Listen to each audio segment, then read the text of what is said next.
The mother-in-law is parked across the street from their driveway, so the neighbor calls the police. Unfortunately, another neighbor's nightmare has kept me from updating, but that's for another time. I've included a link to my first post in case you missed it.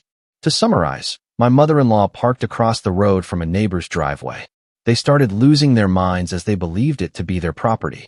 This led to some shouting and, of course, a call to the boys in blue. So as you can probably guess, yes, the driveway overlords did indeed phone the police. After her threats, we waited around, waiting for my mother-in-law to be shipped away to the big house for committing the ultimate crime, parking on a public street. I know, please try to hold judgment. However, like most close-knit streets, our other neighbors came out to see what all the fuss was about. And oh, did we get the gossip? It turns out we aren't the only people she's complained about. Social carers for the elderly, visitors for other houses, council workers, and even people who live on the street have all received notes and stern warnings from our delightful neighbors about property. Although we were the lucky ones who finally pushed them over the edge. Well, they finally arrived. We can see their house from our window, so it was prime viewing. My lady of the driveway came running out of the house, clutching a mug of what I can only guess is the tears of orphaned children. They went into our house and closed the door, and so we waited, praying, hoping that they would come across to get our side of the story. Well, our wish was granted. But let me tell you, it was so much sweeter than we could have imagined. After watching the officer poking his head out of the door like a meerkat, trying to figure out where the car was that was blocking their driveway, she gave him a hand and pointed to my mother-in-law's car parked across the street. This poor fellow looked more confused than a drunk with a calculator. He eventually went back inside before heading over to our house. And that's where the real fun began. He came to our door, and we greeted him with the customary, "Hi. What can we do for you, officer?" Here is the following conversation from what I can remember. "Good morning. We received a complaint about a car from this property blocking a driveway." "Hi there. Yeah, we've been expecting you. Are you the resident here?" "No. My son and daughter-in-law are, but it's my car that's been reported. The silver one across the street from their house. So I'm having trouble understanding the issue. Was your car parked across their driveway?" "Nope. It's been parked in the same space since I got here." "Well, your neighbor is claiming you blocked their car in their drive and were trespassing." "Oh, we know. She's been leaving notes on my cars and others in the street. She's been claiming that entire section of the road is part of her personal driveway. You can ask the other neighbors." "What notes? Has she asked you to move?" "Kind of. She told us and the rest of the neighbors that they would try not to hit our cars." "What do you mean?" "She's been accusing us of all parking in her driveway, across the street from her house, on the public road. I even have a photo of where the car was parked a few hours ago." I showed him the photo, making sure to point out the time and date when it was taken, and he just shook his head. He asked if there was anything else he should know before dealing with the matter. We were more than happy to fill him in on how she came to my door to stamp her feet in disapproval, throwing all the aggressively condescending, "It's illegal, sweethearts," she could our way. He asked if we felt threatened. I said no, but I wasn't happy that she was yelling at me while holding my baby. He said he understood, and we encouraged him to talk to the neighbors to get a full picture of what's going on. So that's exactly what he did. And Jesus, Mary, and the wee donkey, it was all so much worse than I thought.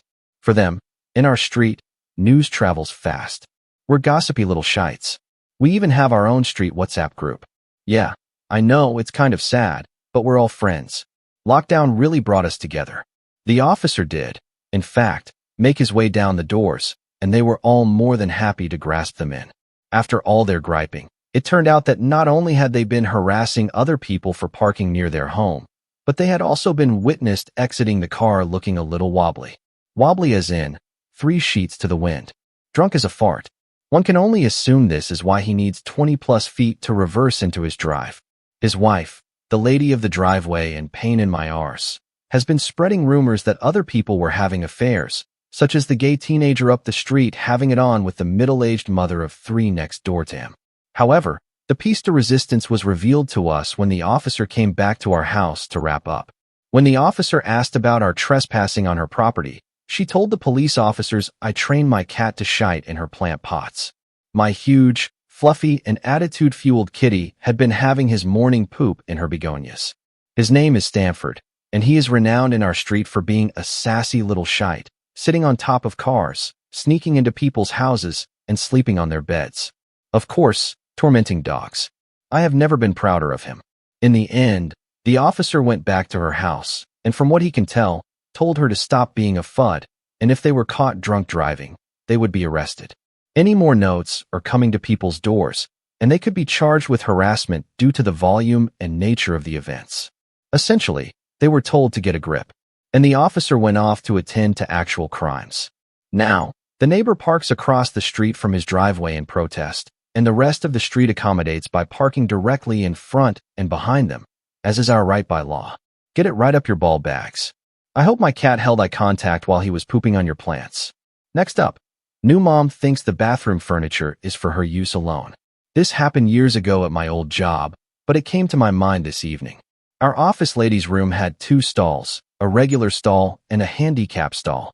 It also had a nightstand with a drawer and a cabinet underneath for storage, which was kept outside the stalls next to the sink. This was used to store toiletries, period supplies, and reading material. One of my coworkers had her first baby and immediately had a lot of attitude about it. Maybe someone had told her she couldn't have a baby in her career or something, but she was super defensive right from the beginning. She had to breast pump during the day, and she chose to do it in the handicap stall in the ladies' room. A few times I would go in there, and I could hear her using the pumping machine in the stall. I also noticed that the nightstand was missing. Sure enough, later on, I would find it in the handicap stall, so I would move it back out next to the sink. This happened several times. Nightstand would move into the stall, and I would move it back out. I should mention that she had put an office chair in the stall as well. After a week or so, my coworker sent an angry email to all the female employees that said something along the lines of, "Who keeps moving the nightstand out of the handicapped stall? I need the nightstand to set my breast pump machine on while I'm pumping my breast milk, and there is no other place in the office to do this. It is so rude that someone is moving the nightstand. It's creating an unsanitary environment for my pumping. This is supposed to be an inclusive, supportive office." Yada yada. I wrote back a response to her only that said, "Hey coworker, you may not have considered this, but that nightstand is the only storage in there for everyone who uses the bathroom. When it's in the handicap stall and that stall is occupied, the nightstand and its contents become inaccessible to the rest of us. Perhaps you could put another chair in the stall to set your machine on instead."